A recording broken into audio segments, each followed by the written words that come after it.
Hi, everybody. It's me, Indy. Welcome to this new little spot that I'm going to be kind of barking my little world out of. My podcast stuff was all up in my business space, so now I've brought it home. Hopefully, I'm going to be able to jump on and relate to you a little bit more about what it is that I see with the drone theory, with the way in which I can see this huge network around this whole incident and where the people are that you need to be looking for, and how we together can kind of point out the truth to let people know, to be able to see what's going on with this whole Charlie Kirk thing. But also, I'm going to start doing my commentary on geopolitics and things that are all around the world, because and just sat in the house some days just like thinking, oh my god, everything's going to the I need to say something. And then all this stuff is excuse me, is in work. So here we go. I'm home. I had this lovely little thing here. That's a perfect segue actually into what I want to talk about right now. The sounds of the school holidays are kind of running amok around everywhere. So if you hear any screaming, I haven't got anyone locked into the stairs. So I say. um, it is just the outside world kind of going a bit bananas, as we all know. So today, this segues me in when I'm doing this, because I just wanted to talk to you about the video that Candice was sent and that we've all seen, where the individual is like, I think there's somebody on the roof. Oh, there they are.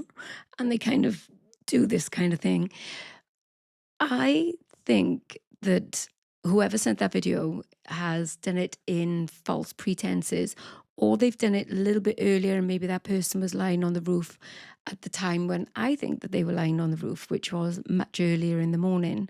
So I'll preface this with the videos that are out there, everybody's got them, but they're setting up when they're putting the tent up, when they're setting up all the platforms and things. If you notice, Dan is doing these movements where he's stepping in towards where Charlie's going to be sat.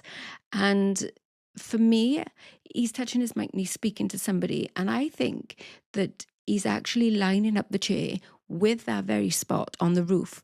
Now, it may not be with the person that is being kind of accused of everything, or anybody that knows that they're going to be set up to be a patsy, but I feel that there's someone who knows why is being set up, is up there already on the low-C roof. So with this in mind, the video that Candice has sent was and say, hello, I have waited to see if I could find any confirmation of what I believe is a mobile satellite, a SATCOM, just outside of the amphitheatre. And thankfully today, I think Israel's Truth of AIDS just commenting on one of his posts, and underneath came up one of these videos, and I was like, Lord, Mama, this is the sign. Like, I've been waiting for it. I've been asking, I've been saying, listen, when is time to put this out? Please let me know, because I've been I'm not scared about putting this stuff out, but I need things to be kind of 99.9%, 100% there before I want to kind of like start rattling off very much more places and putting videos up. So along the route where that guy is doing all this, there is a green, I want to say I don't know, is it like an electricity thing or something on the side of the pathway that leads up to the Lotus Center? And when you look at the video just there, there's nobody there. Now, I've had this video for quite some time of that actual pathway where there are three individuals there that are caught on camera by someone who's on FaceTime with his wife. He's running and he captures these people with this device on the floor.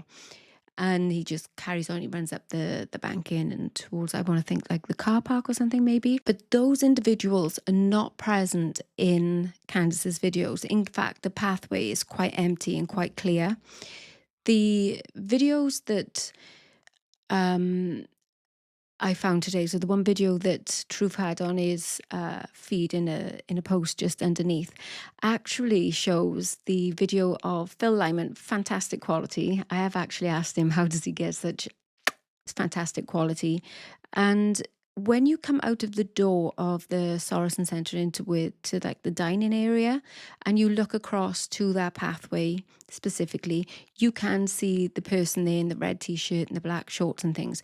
So that kind of confirmed it for me that what I've seen and where I've seen it is in fact in that very place. So I'm going to put that video up after this one. So, or at the end of this video, I'm going to get used to all the lingo. I hope you can stay with me. Just so that you can see for yourselves what it is that I found. Now, this has happened immediately after the stuff has gone down in the amphitheatre. So the upper balcony area that is outside the dining area, just off the Sorensen Centre, completely emptied. Near enough, I think there are 5 or 6 different people still on there. But everybody has vacated the top of that balcony area that was overlooking the amphitheatre.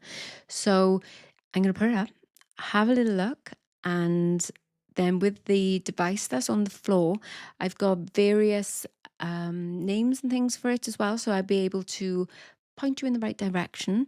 I've researched my absolute butt off, like finding these devices, these rugged satellite comms, that it is really tough to put into words how these things work. There's a fabulous lady on X as well, Lindsay, that she's very much down this drone rabbit hole as well with me. And she's actually done a really good post today where she's pointed out that there's flashes behind the guys that are on the steps to Charlie's right above the doorway into the Hall of Flags, and the lights that are flashing, that are going around, you'll notice that they're there at the very beginning when Charlie walks in, and then you'll notice then they're there just before Charlie's about to be hit for they're going to try to do it. I think it's the 3rd attempt at this point. And what they're doing is creating something called a mesh network.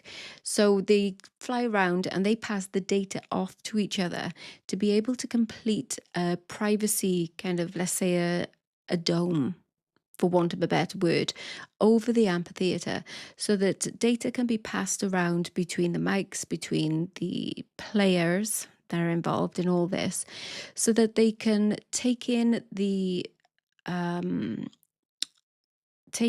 visual to be able to create a geometric spatial mapping for the main drone that's going to come along in and unfortunately do the deed. With this in mind, it'd be prudent of me to mention that the reason why they're using these drones is because when you've got the normal RF, the radio frequency scanners, if anybody's there using any kind of autonomous drones, if they're there using any other kind of bandwidth, that this ultra wide bandwidth that they'd be using would be picked up on the things that muggles like you and I would use. And so they need that to be kind of kept under wraps so that it's not picked up. So this clandestine operation just cannot be associated with anything to do with UVU, can't be associated with the people that are there in the amphitheatre, and that basically it's just this little black spot in the middle of nowhere doing nothing at all until everything unfolds. So the audio frequencies were set.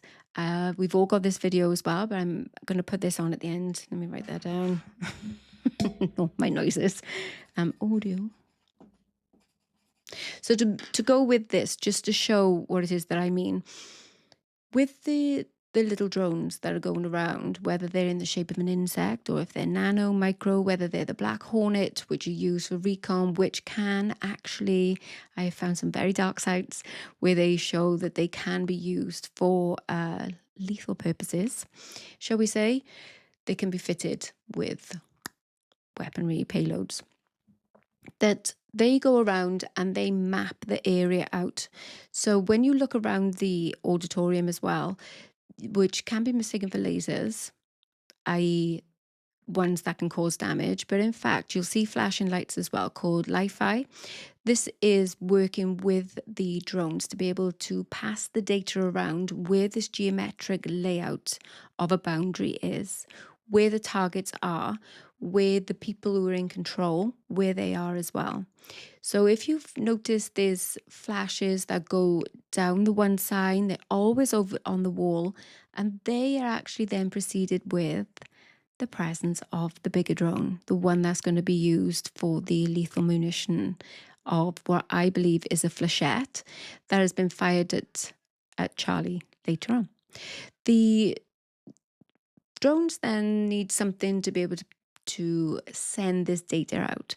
So they move into not only carrying the data, they need some way then of projecting it, of sending it. So for them to be in great number, passing around these small pockets of data, they then use something called the 5G or the Wi-Fi or the ultra-wide broadband. And this is created then by people having they can even have little pocket-sized devices, which I think is in Rick Cutler's pocket. He's either got that or he's got a drone motor, and I will be showing the photographs of other drone users in professional capacities with the same shapes in their pockets as well. That sounds awful. But they've got the same kind of like the circular tin kind of looking things in their pockets. So the drones collect this data. That data's got to go somewhere. There is a ground control kind of system overlooking over the amphitheater, but this data needs to be kind of sent further afield. So this data then jumps onto the frequency. It jumps around on the frequencies as well, which is why he was using audio frequencies.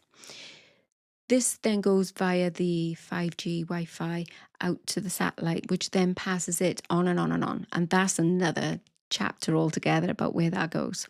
But focusing purely just on this little nubbin, this little space, the drones would have used the audio frequency, and right at the very beginning, when it's all being set up, what you'll notice in the videos that I'll attach at the end of this also is that they practiced this and they told everybody, don't look up, don't follow the drones. And you can see some ding dongs kind of like they forget, or they can't fight the they're playing drone.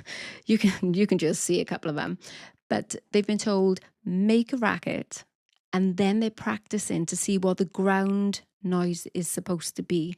Because if they release these drones in a crowd of 3,000, which they knew was coming along, that then it could cause the throw off of the drone, and then it can't hop the audio frequencies to be able to disguise itself and to be able to navigate where it needs to go. So when that got knocked out of commission with Charlie turning up the speakers, and that he actually hit one of them as well, which caused the hive to have to self-heal, which meant it had to be reset again. I digress. The audio frequency then became an impossible task to use. So it had to use the geometric layout of the amphitheater, and that's where the drones then really begin to shine. So at the beginning, when Charlie came in, those lights were kind of going nuts. They were going everywhere. You'll be able to see them just flying around. The big drone, I think there's two of them, was going in a lap anyway. So you can actually see the bigger drone going through that preset lap, receiving the information from the smaller drones. That information is going out via the 5G to the satellite. So there's all this mesh network going on all the way around the amphitheater. When this gets kind of knocked out, as I said, the geometry be blowed. I can hear the school holidays going on outside, and I'm like, kids will play. The try to anyway, I digress again. The to my nose touch. The drones need geometric kind of feedback to be able to use the camera to be able to balance up where it is. And this is why when it comes to that final, I want to say like 2 minutes, and then the last 15 seconds, you will see these little blighters just going carnage. everywhere. And that's because they're grabbing hold of as much signal as they can because they want the precision. They're sending this data to the big drone so that it can align itself into the right position. Now, bearing in mind that this drone has been doing laps, it needs to pick up the signal from the person that's going to be giving the thumbs up, or shall we say the hand down, not up, it's going down. The drone needs to be able to have the amount of information to create the perfect shot. Now I'm going to keep going on and on and on and on and on and on and on about this until it sticks, because it's there.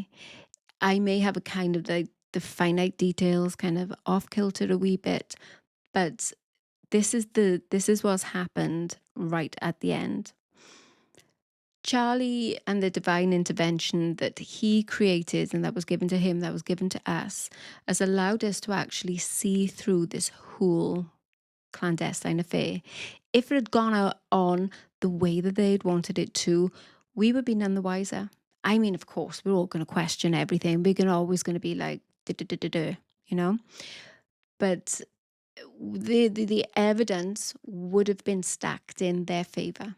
They could have fussed about with this 4K footage that they say they got like mounds and mounds of. We've got all this footage. Oh, have you? Have you got the footage of there being someone who I think is a Lance Twiggs? Have you shown that? Have you put all that information out there? What are the videos of all these invisible drones that are around the place, and the people that work in defense, and people from local Utah businesses that have got a historical context to software companies that are there? What about them? Military people that are there setting up a drone ground control system. What about those? Where's those videos? Because I'm going to give them out. I'm going to give them to everybody, and y'all can have them. And if anything, you've all got them, because I don't know anybody that hasn't got Adam Bartholomew's video. And in that, you've got everything you need. You've got everything that you need. Everything else that I have found is just the sugar on the top. But I digress once again, trying to keep it kind of, okie dokie. So these bullshit videos, we would have been led to believe that Charlie was hit with a 30-06. And if it had gone off when they'd wanted it to, we would have believed every bit of it. We wasn't meant to see Charlie with that hole in his neck. We were meant to see Charlie with, and I'm sorry for this descriptor, but we were supposed to see him absolutely obliterated. They wanted you to see him the same way as all those hunters have put the videos out and saying, look what he does to this. We were supposed to witness this. We were supposed to. When Charlie came in and he sat down, that was when he was supposed to get hit. They wasn't supposed to keep going on. If you look at Hunter Kozak's reaction, he was like, shit, I don't really want to go up. And then if you look at the security, they kind of going in on him. There's like the one dude that just, I think is Justin, he almost went to body slam him for touching the mic. He's not allowed to touch the mic. And Charlie was told to move the microphone, because that level of interference would have meant that the window of opportunity between 12 and 12:24 would have been completely missed. They only had a very, very short period of time in which to enact this plan. That is because they needed a specific set of satellites in the sky, and as it happened, out to the west and coming in and then briefly going over the top, they had the perfect satellites to be able to carry and hold the signal for this kind of military precision hit. Now, there was no mistake when Charlie, or where Charlie got hit. He was always meant to get hit where he did get kind of shot. But the difficulty is that the drone had been up and about for so long that it had lost the power. It had got weaker in the way in which that pneumatic system that was in it to fire a silent flechette, a dart at Charlie, that's the reason why it hit him. And yes, we seen something, and it was so horrific. It was so, so bad that, it shook the world awake. It shook everyone awake. It was kind of like the good in people wasn't dead. It was just asleep because we've been so lost underneath the rigmarole of get up, go to work for money to pay for a house that you live in, that you don't spend any time in. It's a very expensive bedroom, if you ask me. You're never there. You go home, you go to bed, you may have something to eat, you get up, get showered, you get dressed, you go to work, and then it's like constant, constant, constant. You pay for a car, and then there's all these other things that are going on that we're supposed to kind of do every day, that rat race, and then we got like shoveled into our little mouse holes for the dreaded sea COVID. That what a shower of nonsense that was, and that's coming out and everything. But we have been so dumbed down, and I mean that in the most gentle way, that all our energy has been sapped from us to put into this global machine of pay your taxes, don't do this, don't do that, be blind, don't see everything that's going on. Kind of don't like it when you see that little bit of nonsense and you start to unravel it.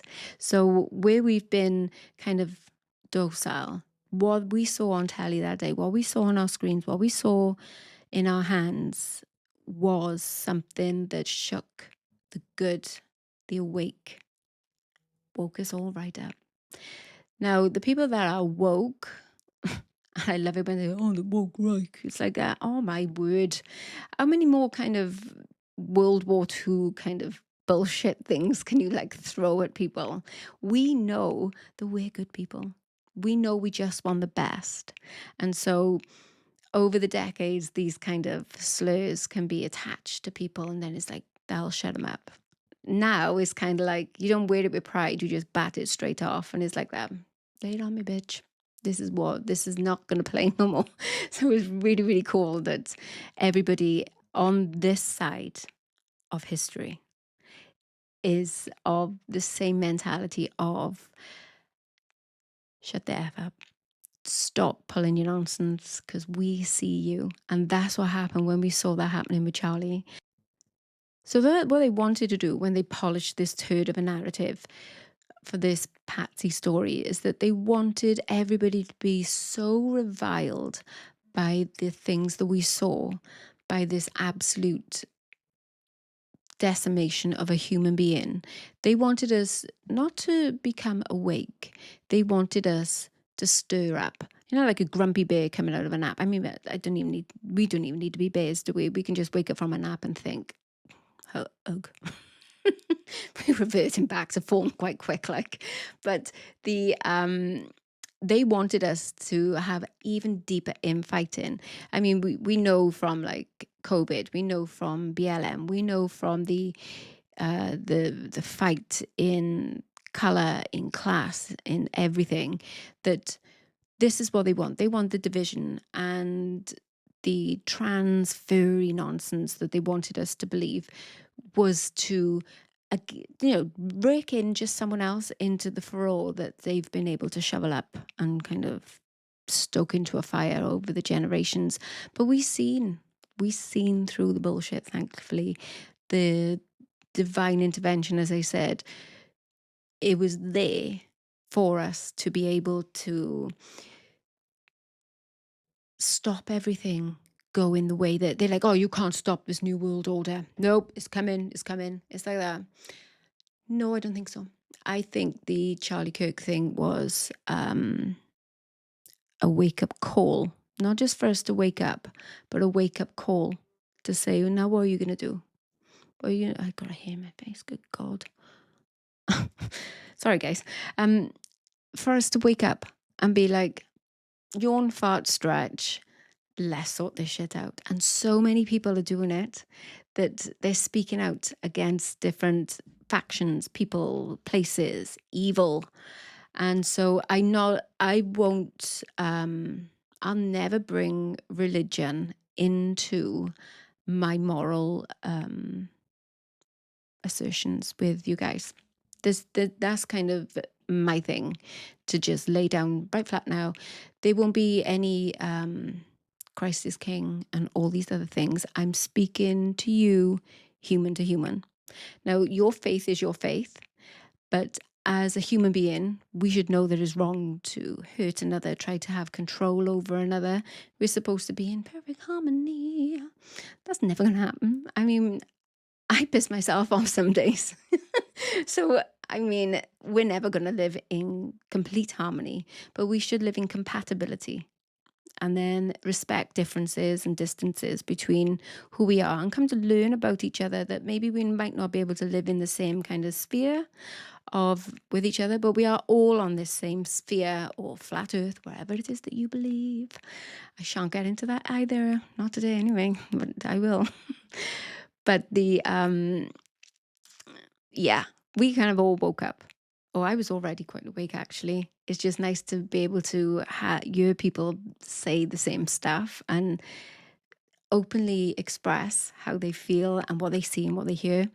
So the way in which we saw that day was for us. It was just this cock-a-doodle-doo, and up everybody woke. Now, it doesn't matter which way that you see this event happening in your own theories and the way that you work it out. What's most important at the root of all of it is that you know something wrong was done. And that doesn't come from any books. You can't be taught that. You can be taught to be bad. You can be indoctrinated to be thinking of a certain way. And I think we all know, and we could probably tag someone in this to be like, yeah, this person's an absolute douche. This person is like not of good stock. They don't wish for the goodness and whatnot. But we can speak on the truth of the world, of not wanting to hurt anybody else, not because of anything else, but because innately inside us, we are just wanting the goodness. And when we saw that happening to Charlie, regardless of where you come from with this, we know is wrong. And the fight and the passion and the fierceness in us is because we want people to be revealed. We want the weapon, we want the reasons, we want the how. But I think, let me tell you, I've been looking at the why, and you wait until everyone else starts looking at the why, because just now everybody's just looking at the how. Maybe, have a little look at, as to the why. I mean, the planes and everything have been brought in, and that's the step after the satellite. But the why, oh my word, you wait until, I mean, everybody's convinced that they're right. But we're all doing these things because not that we want to be right, it's that we want to reveal the true yuck that is behind the scenes. And once we've done this, everybody's going to be on the why. And they think that they're going to be able to control people with these flock cameras and the AI and all these data centers. I think the good in the world is bigger than the bad. And that's why on the news they keep saying like, oh, this is happening, that is happening. I don't watch telly, but when I say if something is on when I go to someone's house and then the adverts come on, oh my goodness, no wonder the majority of anyone in the world with a TV set is thinking like, oh, this is going on. And it is sad and everything else. But it's all, oh, sponsor this donkey. Look at all the starvation, cancer, life insurance. There's never anything like, these kind of things have dumbed us down because they're kind of like, you must want this car. You must want to look like this person, that person. And then they're showing us movies and films and they're actually showing us what they're doing. Take American Horror Story, for instance. Everybody's seen the Kim Kardashian one and they're on about the epi files and all these cabals and whatnot. I mean, you've only just got to watch that. There's so much in there that shouldn't, resonate with everything that's going on around us. It's redonkulous. But again, I digress. I go off on a tangent. And we're still here. We're still talking about these drones and why people are fighting so hard. TPUSA, they have a God complex. They think that they're going to go into the schools and become this all-seeing, all-knowing, all-sharing system. Now, Charlie didn't go into this from the stuff that I've seen and the following that I've kind of watched over the years. He didn't go into this for religious purposes. He wasn't in schools. He wasn't going to campuses to say, here's a Bible, convert. That kind of like got drawn into it when people are asking, like, why are you here? What do you believe?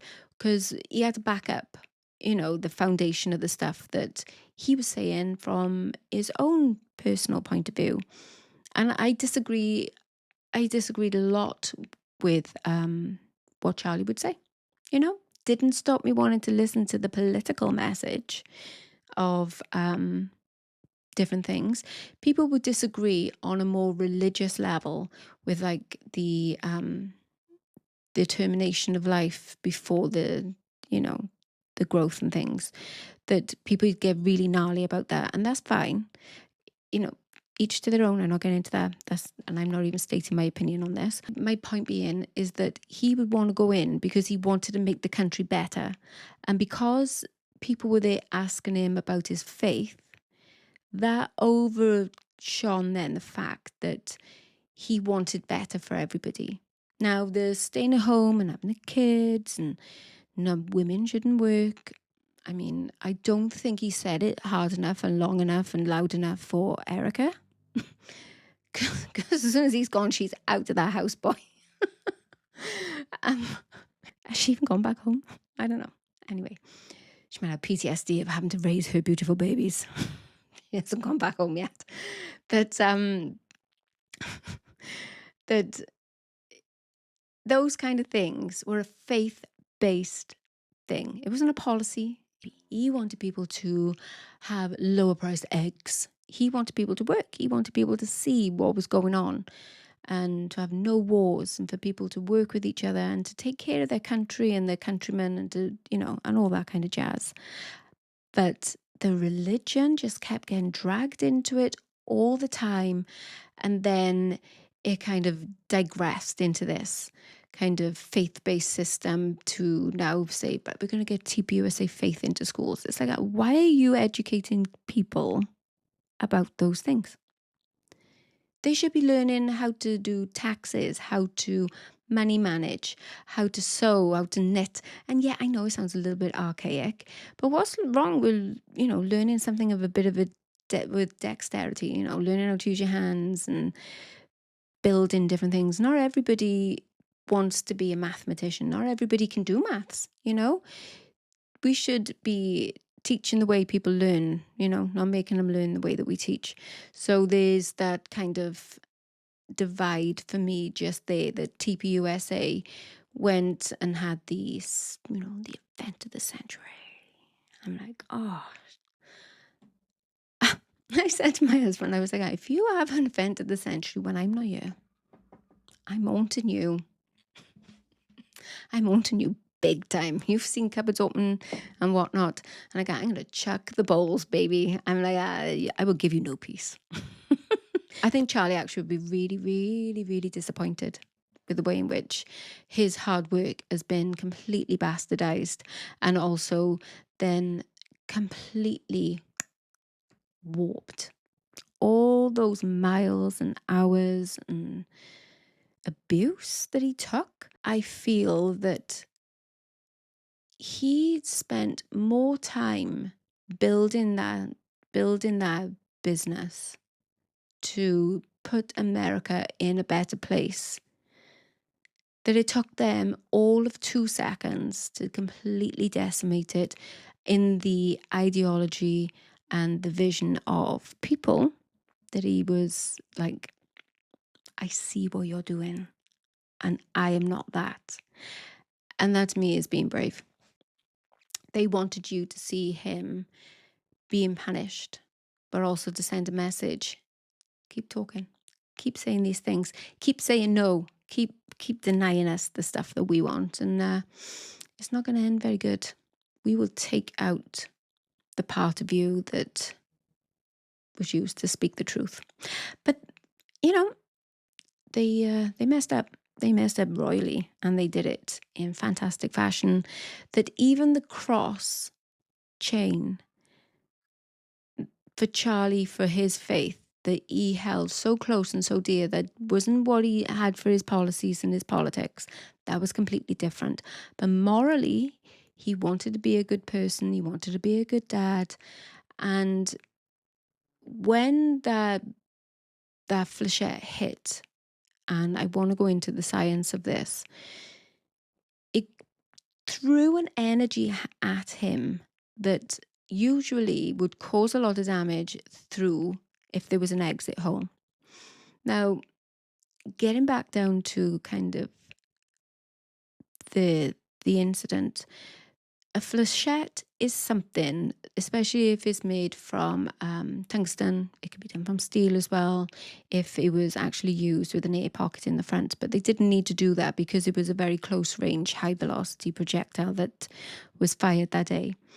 And because there was no exit wound, 100% of all that power from this drone into the flechette, into his body, remained. It went into the muscle, into the bone, into the tissue.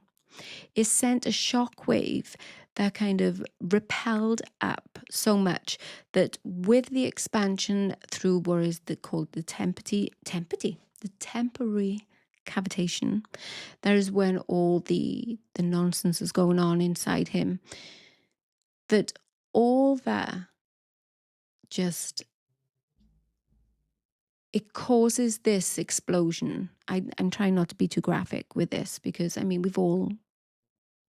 So where 100% of this energy goes into Charlie's body, and then the flechette is shot in precision. It goes in a perfect straight line, and it goes in just a little pinprick.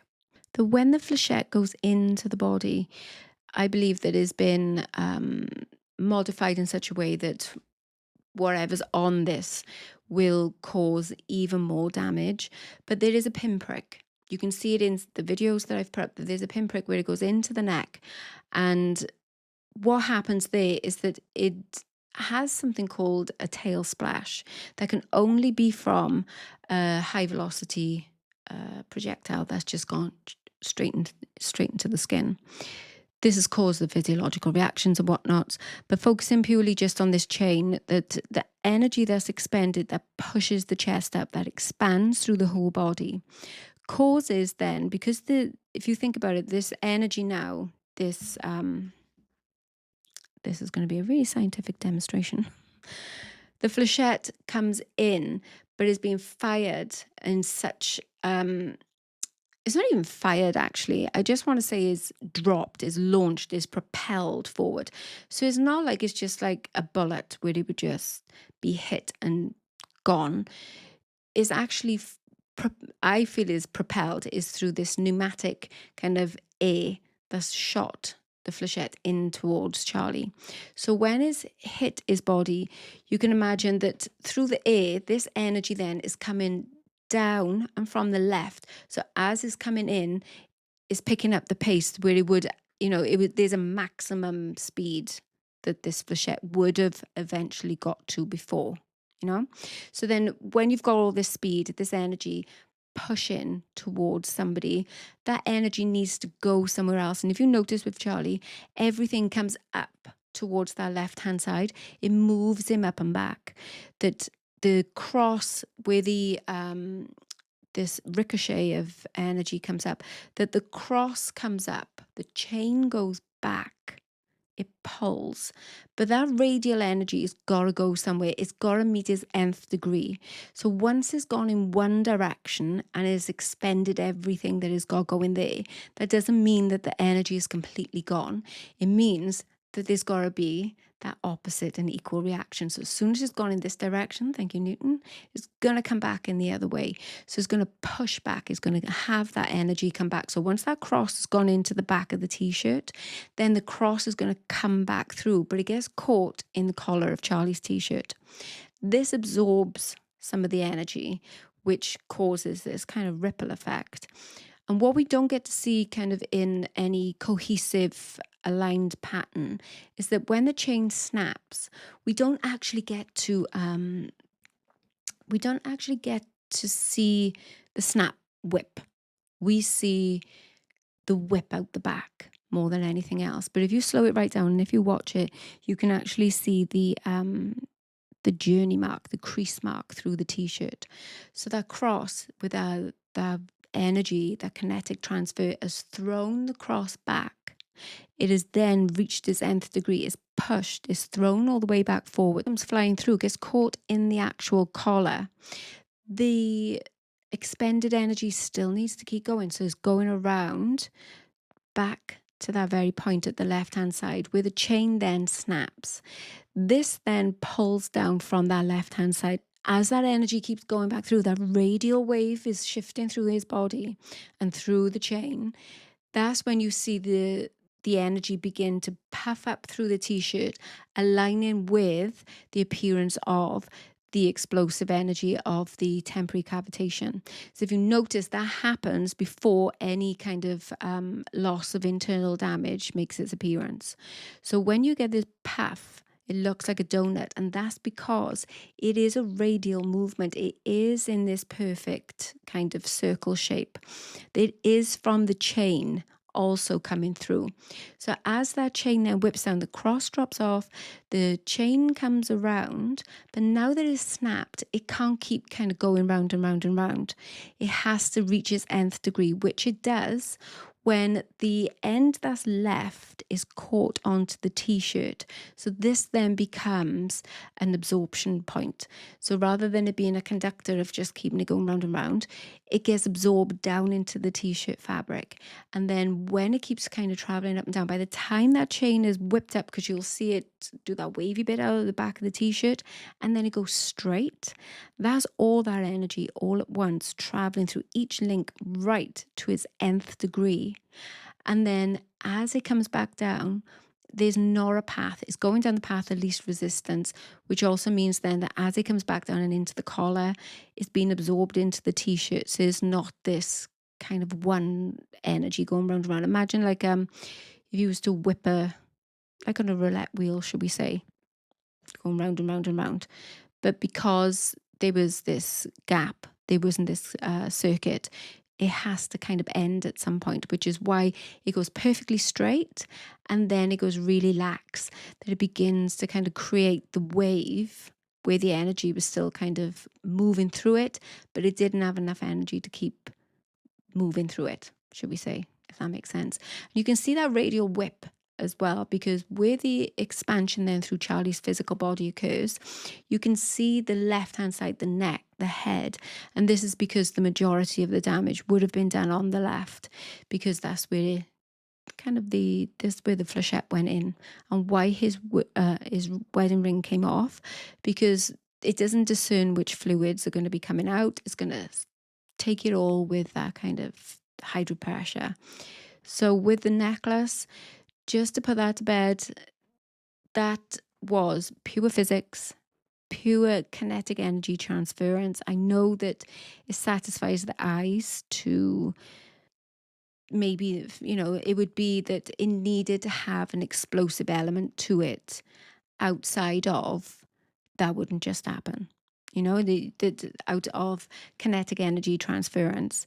But it is just pure physics. When that flechette has gone in, there's this kind of boing, there's this ricochet. So it's a little bit like throwing a pebble into the water. You see this ripple effect, because the pebble doesn't just go in and stay there, The deeper the water, obviously you get lesser ripple effect, but because it was so, there's nothing there, 100% of that energy is going to ripple out, And then you've got to look at the damage that comes out. I've heard people like, there's metal in there, there's all this, there's all that. You couldn't kind of not have the bone, the tissue and everything else coming out with that external damage, with that internal damage. You got to think how close everything is to the surface just here. And the coagulation and the darkness of it is perfectly natural for that kind of injury, especially when it's immediately fatal. So the way in which it came out and the way that Charlie goes back, not perfectly normal, I shouldn't be saying that. It is a natural conclusion to an injury of that type. The falling back when his arms come in, that is the posturing. It's not the one where you go tight. That's a completely different one. It is the one where the arms will come in towards the body, because the muscles that have been affected, I don't want to get into all the big words of it, because let's just go on what's simple, what's there, what you can see. When the arms come in, that is a part of the physiological reactions, is the way in which the brain and the body work together. Because Charlie had been, the C2, which is literally just above that bit. If you was to put this finger and thumb at the base of your skull, just there, you can feel the bone, and then the spine, the C1, C2, and everything comes just in and around there, around that left bone. So the bits and bobs that you have there, they're the bits that hold the head up. They're the ones to do this. So you can imagine that when that's gone, why his head and everything was just so floppy, you can't fake that. Even if someone was drugged, there would still be a modicum of control there. I've not put this up because I didn't want to be too grotesque with everything. So I will ask you to do it for yourselves. But when you've got the footage of Charlie being taken out to the car and someone's up on the banking looking down, if you zoom in on that the passenger window and brighten it up a bit, you can actually see Charlie in the car, and how he's manhandled into the seat is absolutely disgusting. You can see that his neck isn't working. You can see that the head is moving around in a very specific way that lends to the fact that Charlie was already gone. I don't know how someone said that his body was warm. No, I don't know. I don't know if you can keep someone warm for 4 hours, but he was gone. He was gone before you put the microphone down. So if you wanted to do that, you could just see for yourself that Charlie was already gone by that point. Go nuts. That's one of the things that I did, just to kind of everything that I find or I see, that I feel, that I trust my gut instinct or via my knowledge, I'll work it as if I'm trying to disprove it. And then everything that's left is what's going to be, and if it's right, if it's not right, I win or I learn. And that's the end of that. And it's the same with other people's theories. I will work it as if I want to find out what it is, as if I believe that it's right. And then I don't discount anyone's theories unless it's not like, oh, no, mine's right, so yours is wrong. So, I'll get these comments that they're like, oh, you're thick, you're the R word, and all these other beautiful, beautiful human things that I know when I go through my feed, there are things that come up and I'm like, I don't think that person's like completely correct at all. And I will just be like, can we just have a look at it in this other way? And then, but I tend to get, if there's any negative Nancy's on there or whatever, they will come right at me and be like that. You're this, you're that. I would do. And I'm like, what are you doing, you ding dong? Just say, ask me a question. Or what I'd like, in the words of Charlie himself, prove me wrong. Don't just say, oh, you're wrong, it's the Mike Fury. I'm like, right, well, why is it that then? What is it that I've said that is incorrect? What is it? Oh, I haven't got time to do that. Well, you've got time to comment about your bullshit, my friend. Why not bring a party and, prove me wrong? But no, I am learning to navigate this platform. And the no holds barred kind of approach some people have to it. It's not in my nature, to be honest, but I will call you a mother if I got to. But yeah, I'm going to just say that, look, a drone was used that day. I'm not going to get into the bigger how of it, but the flechette was the munition of choice. I'm still kind of, I've got some different ways in which it's been modified. And then there's the dramatic effect that we've seen with without there being any modification, the person that was on the roof, Tyler Robinson, was always going to be the patsy. Always, always, always. And I tell you why. Because in 2023, or, the end of 22, 23, I think Tyler Robinson was put in with Lance Twiggs intentionally. Because that's roughly around the time as well, Charlie started to kind of, after be told you'd be put on the naughty step, you get a line, we're not going to be happy. And he started to refuse his overlords. And they're like, we need a contingency here to just in case, because we're trying to put our form of faith and everything else into schools and into the public eye and to just take over everything. So we need a contingency plan. So they have just kind of connected and they've started with it. So Tyler was always going to be the patsy. And now I don't know whether, like, pre-2023, when Lance and Tyler would have been connecting in these games and stuff, whether he would have been speaking about going hunting and using this very specific weapon that he's been accused of using, even though there's the majority of the DNA on there is not his. But we're not allowed to say that out loud because there's 4K footage that we've not seen. Anyway, whatever. But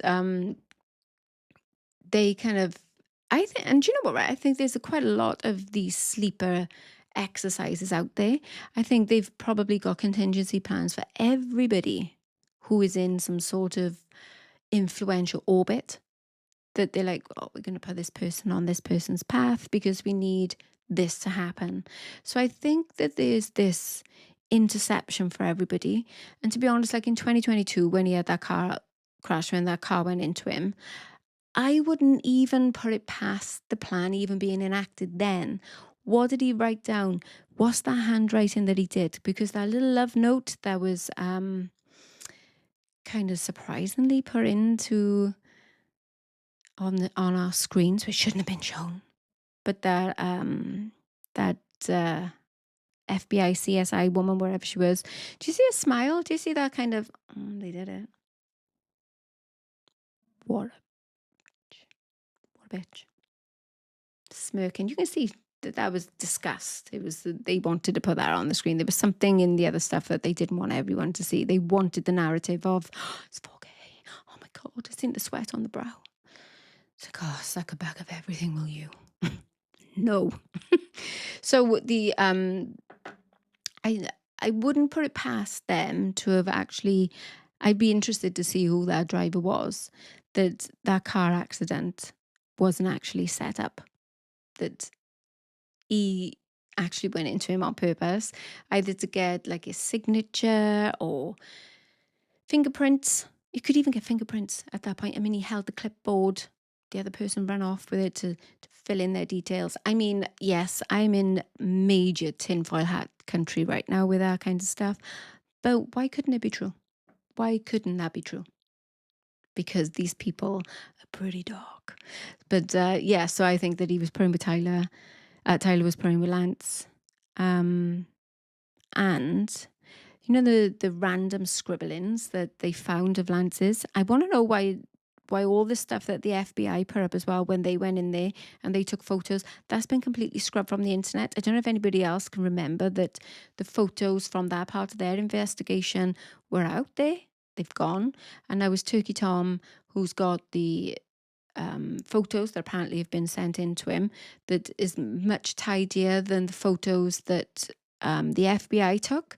So I don't know if anybody else can remember, but the oh my God, I'm better again on this chair.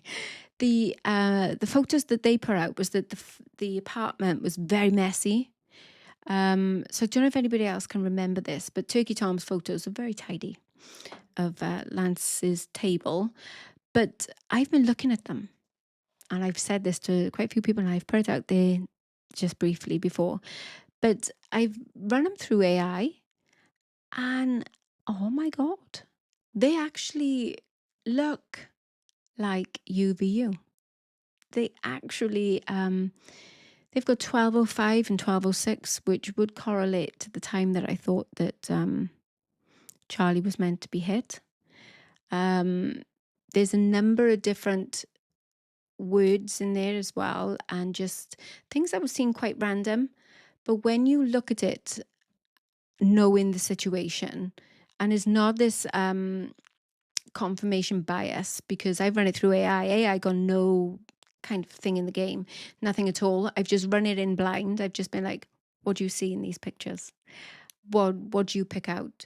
Is this a map? What could this mean? And the stuff that has come out with it is bonkers. So that's the next thing I'm going to put out for us all to kind of have a little look at the planned not plans and the wiring all over the table and the whatnots. Yeah, I'm really interested to see if anybody knows where those FBI photos have gone, or has anybody got them? Perchance. That would be really interesting. Yeah, I think that's all I wanted to kind of get back out there today. Speaking of the necklace, it was more so about this kind of, oh, there's somebody on the roof, kind of thing. Then, yeah. So that's my point for today, is that I'm going to be putting the extra videos onto the end of this video, so you can have a little look for yourself, so that you can see what it is that was supplied to Candice and the empty road or the pathway by that green box, and that immediately after Charlie was shot, not everybody had kind of began leaving the main part of the amphitheater down the bottom.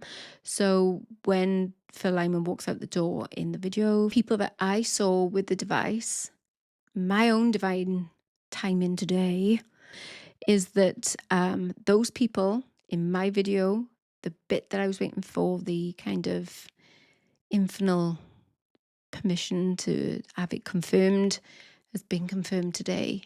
The people who sent that video to Candice, they lied. That wasn't immediately before Charlie was shot. I thought someone was on the roof when Dan was doing his little foxtrot in the tent, when they were all putting everything together.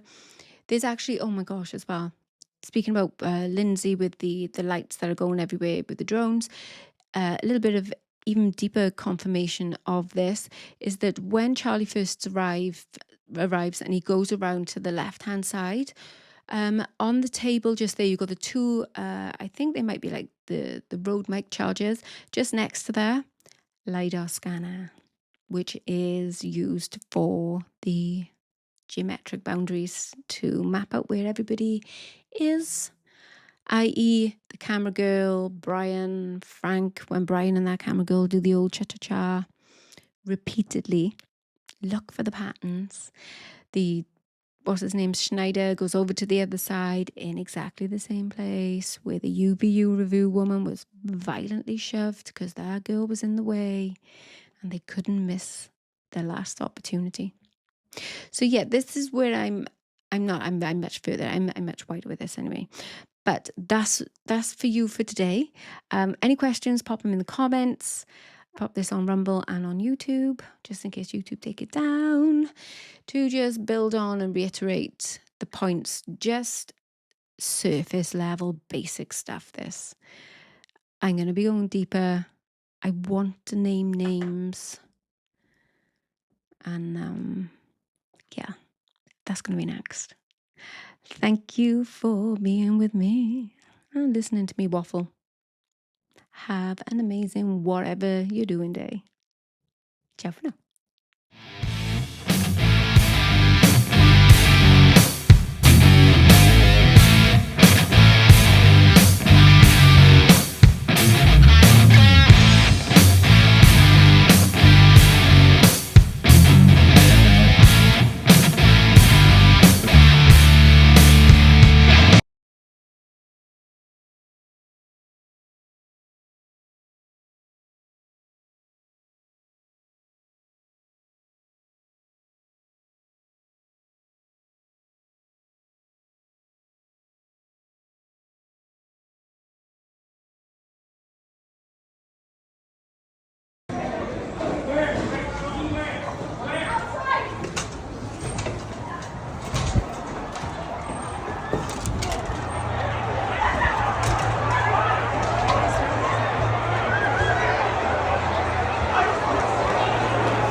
came from? It was right here, wasn't it? It was like over here. Yeah. Good shot. Right.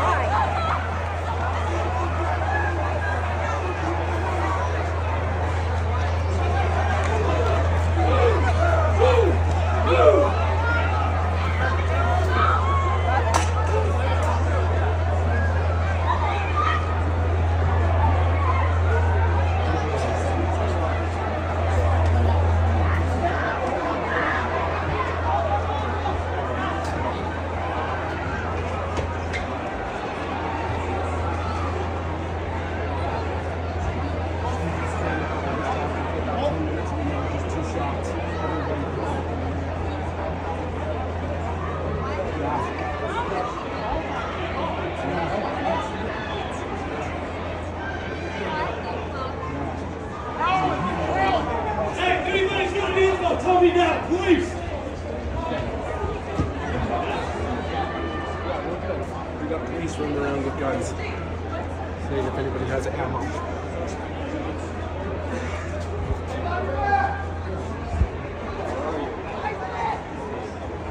Police are here with guns.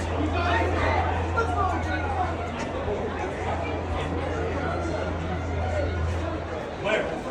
Where's the shooter? Where's the shooter?